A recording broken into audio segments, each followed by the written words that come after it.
Selamat datang kembali di Misi Matematika. Aka kali ini ingin bahas soal-soal TPS UTBK, tapi baru nih Aka nggak nyomot dari mana-mana, tapi Aka bikin sendiri. Saya Aka sesuaikan. Nah, kira-kira topik ini nih yang kayaknya bakal keluar nih.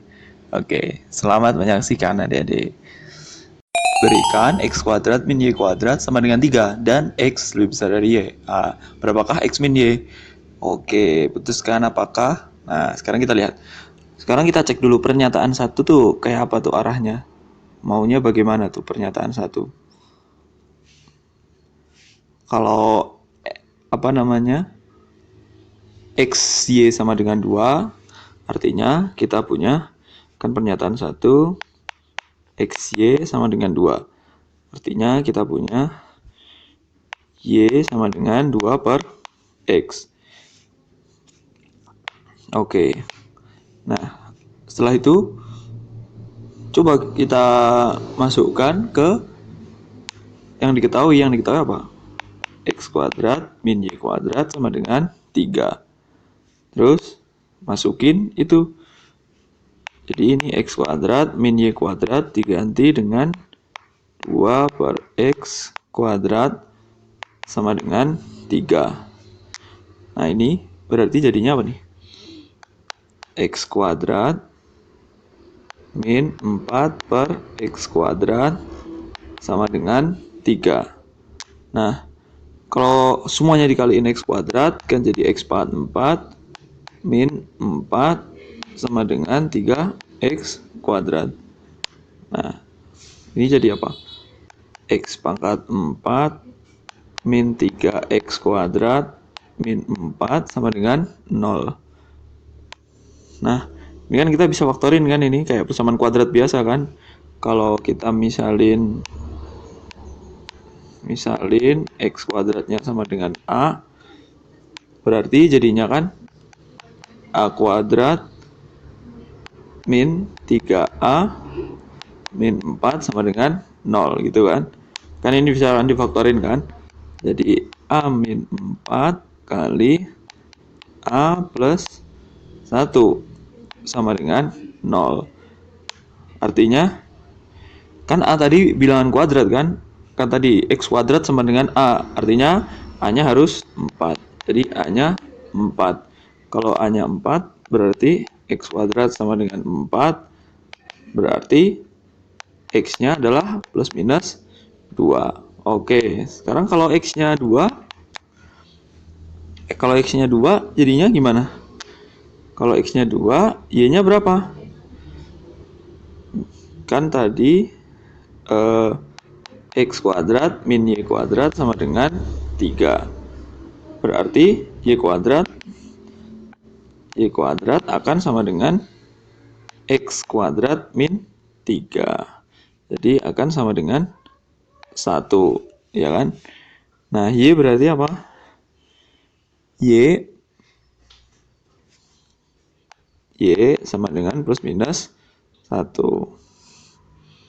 Nah, terus yang mana nih yang terus berarti ada 2 dong Y-nya. X min Y-nya berapa? Nah, jadi ada 2 kemungkinan kan? Tapi ingat, bukan 2 kemungkinan. Kan tadi kita punya XY-nya sama dengan 2. Kita tadi kan punya XY sama dengan 2. Jadi kalau X-nya 2, kita peroleh Y-nya sama dengan 1. Jadi X min Y sama dengan 1. Nggak boleh yang min 1 ya. Oke. Jadi pernyataan 1 cukup. Nah, sekarang pernyataan yang 2 kita utik X kuadrat plus Y kuadrat. Kita punya X kuadrat plus Y kuadrat sama dengan 4. Lalu, ini kita ganti warna lah ya. Biar kelihatan 2 pernyataan. X kuadrat tambah Y kuadrat sama dengan 4. Lalu kita punya yang awal tadi X kuadrat min Y kuadrat sama dengan 3. Nah, kalau kita jumlahkan, ini kan jadi 2X kuadrat sama dengan 7. Jadi X-nya X sama dengan plus minus akar 7 per 2 gitu ya. Lalu Y-nya, tadi kan kita punya Y itu sama dengan X kuadrat min 3. Jadi berapa ini? X kuadrat 7 per 2. Jadi Y-nya sama dengan 7 per 2 min 3. Berarti dia akan sama dengan 1 per 2. 1 per 2 ya. Kan sama dengan 7 per 2 dikurang 6 per 2. Ya, sama dengan 1 per 2. Berarti Y-nya sama dengan plus minus akar 1 per 2. Nah,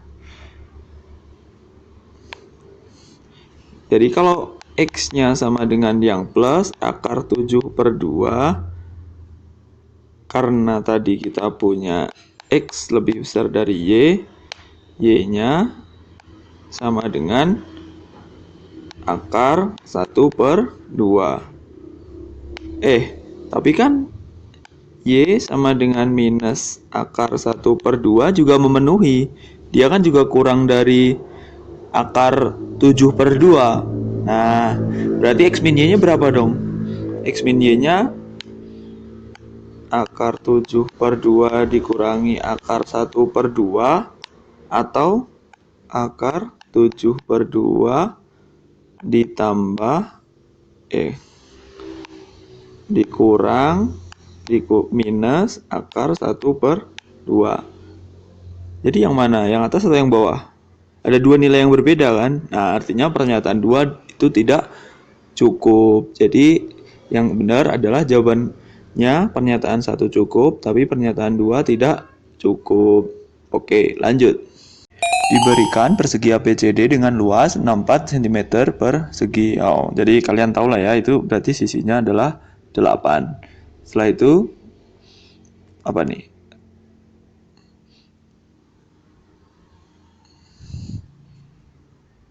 Luasnya titik E pada AB sehingga tuh. Oke, teman-teman udah baca ya. Dan titik F pada BC sehingga pertama kita gambar nih. Penting banget nih kita gambar persegi ABCD. Misalkan gini, 1 2 3 4. Oke. A B C D. Nah, setelah itu titik E pada AB kira-kira di sini gitu ya. Terus F pada BC kira-kira di sini. Nah, terus EB sama dengan FB, berarti ini itu manjangnya sama dengan ini. Berapakah luas CEF? Ini berarti CF. Nah, kita tahu ini siku-siku kan di sini CBE.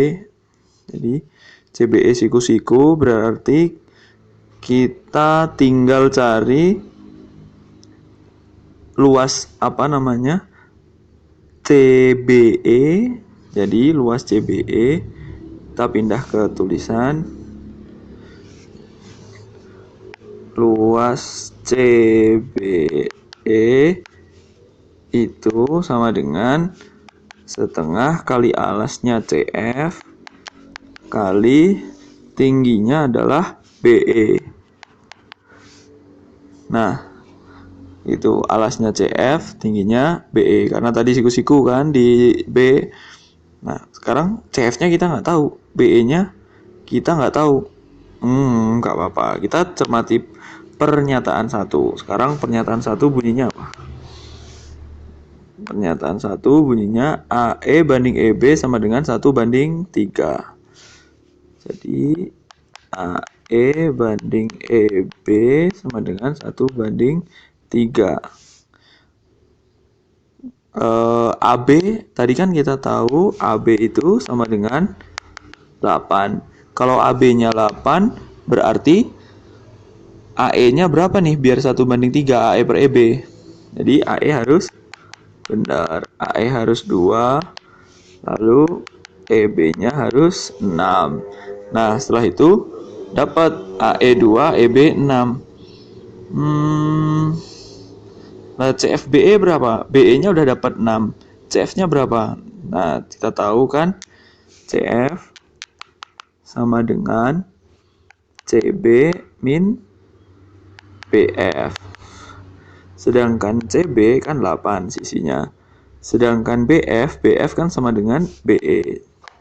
Jadi 9 min BE atau sama dengan 8 min 6 sama dengan 2. Gitu. Jadi dapat ya luasnya.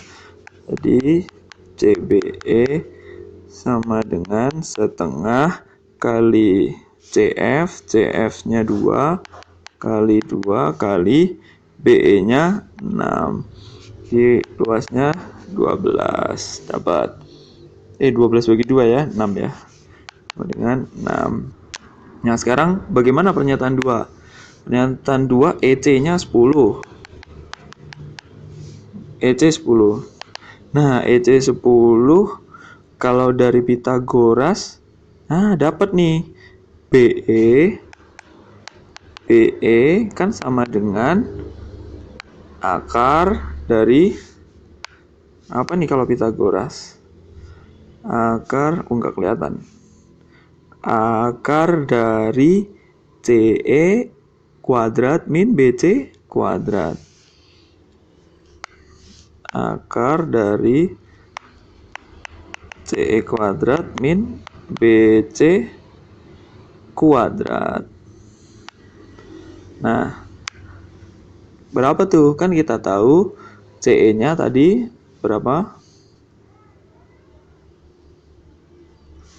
CE-nya 10 atau EC-nya 10, BC-nya 8. Jadi kita punya ini sama dengan akar 10 kuadrat 100 min 8 kuadrat 64. Oke, jadi sama dengan akar 36 atau sama dengan 6. Jadi dapat BE-nya 6. Nah, BE-nya 6 tinggal cari CF. Nah, tadi CF kan sama dengan apa tadi? BC min BF. Benar. Terus BC-nya kan 8 min BF-nya kan sama dengan BE. Yang mana kita udah temukan dia 6. Jadi 8 min 6 sama dengan 2. Oke, jadi dapat semua ya. BE-nya 6, CF-nya 2. Jadi CBE-nya dapat. Jadi area CBE dapat. Artinya apa? Di soal nomor ini berarti pernyataan 1 saja cukup, pernyataan 2 juga cukup. Oke. Lanjut. Berdasarkan gambar di bawah ini, garis K sejajar L. Oke, K sejajar L. Berapakah sudut PQR? PQR. Yang ini berarti ya, PQR. Kita coret-coret. Yang ini berarti ya. Teot yang merah. Nah, terus apa nih yang putuskan apakah oke. Nah, sekarang APQ 35. Ini 35. Select 35. Oke. Terus itu pernyataan 1. Pernyataan 1 cukup nggak ya? Kalau kita ini lanjutin ke, kalau kita lanjutin gini, yang 35 juga mana? Kalau ini sejajar, ini kan, ini sejajar sama yang bawah ini kan, berarti yang sama-sama 35 yang ini. Oke. Terus sudut PQR berarti sama dengan 180. Misalkan ini apa ya? PQR huruf selanjutnya apa? S. Kan ini S. Nah, kan kita tahu kita ganti ke ini tulisan. Ini pernyataan 1 kuning PQR kan kita tahu PQR itu sama dengan 180 derajat min SQR, ya kan? 180 min SQR. Karena dia satu garis lurus tuh jumlahnya 180 kan? Oke. Terus setelah itu karena 180 min SQR artinya apa? Kalau kalian lihat segitiga SQR 180 min SQR itu kan artinya sama dengan sudut QSR ditambah sudut QRS. Nah, ya kan? Karena jumlah satu segitiga itu jumlah sudutnya 180 derajat. Jadi 180 derajat min SQR itu sama dengan QSR tambah QRS. Nah, setelah itu kalian QSR udah tahu 35, tapi QRS-nya berapa? Nah, di sini artinya pernyataan satu aja itu tidak cukup. Nah, sekarang bagaimana kalau ditambah dengan pernyataan 2? Kalau pernyataan 2 jadinya gimana? BRQ 45. BRQ berarti ini kan? Ini 45. Di-pen dulu dong. Ini 45. Artinya QRS 45 juga sama kayak BRQ. Oh. Jadi kita ketemu, kalau udah kayak gini kita ketemu sudut PQR sama dengan QSR-nya tadi udah ketemu 35. Terus QRS-nya sama dengan BRQ. Ya kan memang sama kan? Jadi sama dengan 35 ditambah 45. Totalnya berapa? 80. Jadi haruslah pernyataan 1 dan pernyataan 2 dipakai bersamaan agar kita ketemu sudut PQR. Tapi kalau pernyataan 1 doang atau pernyataan 2 doang, dia tidak bisa. Oke, yuk lanjut. Gini, berdasarkan gambar di bawah ini, berapakah jumlah sudut FGC ditambah FHC? Berarti itu yang ini ya. Yang saya coret dulu. Yang ini ditambah yang ini. FGC tambah FHC. Oke. Nah, sekarang pernyataan 1 kita cek.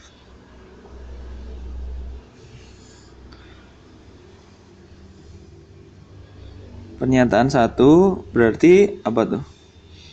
Kita pakai kuning.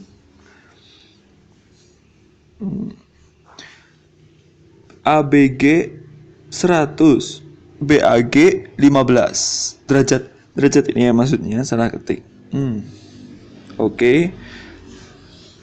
Kita punya fakta ABG sama dengan 100 dan BAG sama dengan 15. Nah, dari sini kita bisa tahu BGA kan? BGA sama dengan 180 derajat min ABG min sudut BAG. Karena total satu segitiga itu sudutnya 180 derajat. Oh, saya nggak konsisten ya. Satu ada derajatnya, satu enggak. Tapi nggak apa-apa lah ya. 180 min ABG berarti min 100 min BAG 15. Jadi berapa nih? 80 dikurangi 15 berarti 65. Nah, kita punya BGA 65. Nah, kalau kalian lihat BGA itu saling bertolak belakang dengan FGC. Jadi mereka sudutnya sama ya. Sudut BGA sama dengan F sama dengan sudut FGC. Nah, oke, jadi mereka berdua sama. Sekarang FGC dapat FHC berapa? kita nggak ada informasi sama sekali kan di sini. Jadi kita nggak bisa nih menentukan FHC-nya berapa. Artinya pernyataan 1 nggak cukup, pernyataan 1 nggak cukup. Nah, setelah itu bagaimana kalau pernyataan 2 aja? Pernyataan 2 cukup nggak? Pernyataan 2, H merupakan titik tengah EF. H merupakan titik tengah EF. Nah, kalau H merupakan titik tengah EF, dia nggak ngefek sama sekali kan dengan sudut G di sini. Artinya 2 aja juga nggak cukup. 2 aja nggak cukup. Nah, sekarang bagaimana kalau kita gabungin dua-duanya? Jadi, saya tulis di sini 2 saja nggak cukup. 2 aja tidak cukup.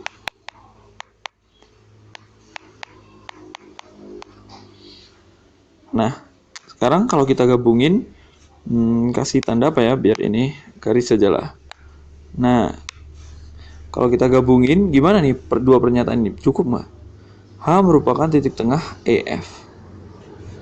Sekarang misalkan karena ABG 100, BAG 15, berarti yang sebelah sini udah fix nih. Oh, kita ganti dengan biru. Pen biru. Misalkan ini. Nah, yang ini berarti udah fix. Karena kita tahu sudutnya dari yang nomor 1. Yang nomor 2, H merupakan titik tengah EF. Misalkan ini sama. Titik tengah kan sama. Oke, kita punya sudutnya kayak gitu ya. Bayangin ini sudutnya segini.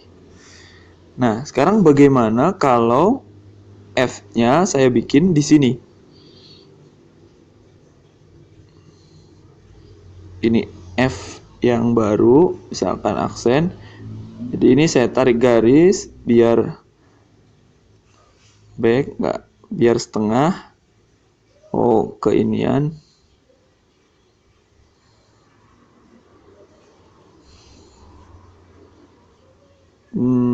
Tujuan saya ini biar panjangnya setengah. Nah, kayak gitu. Setengah. Ya kan, ini kayaknya setengah ini kan. Ini sama dengan ini gitu ya. Nah, sekarang kalian lihat sudut F yang baru sama yang lama itu gedean yang mana? Jelas gedean yang baru kan? Karena yang lama kayak lancip gitu ya. Yang baru dia tumpul. Padahal dua-duanya juga memenuhi 1 dan 2. Artinya apa? 1 dan 2 aja itu tidak cukup untuk mencari sudut FHC. Hanya sudut FGC yang bisa diperoleh dari pernyataan 1. Artinya 1 dan 2 tidaklah cukup. Nah, ini tipe yang lain lagi kan dari yang tadi. Oke, sip. Terima kasih, selalu semangat, selamat belajar, stay safe everyone.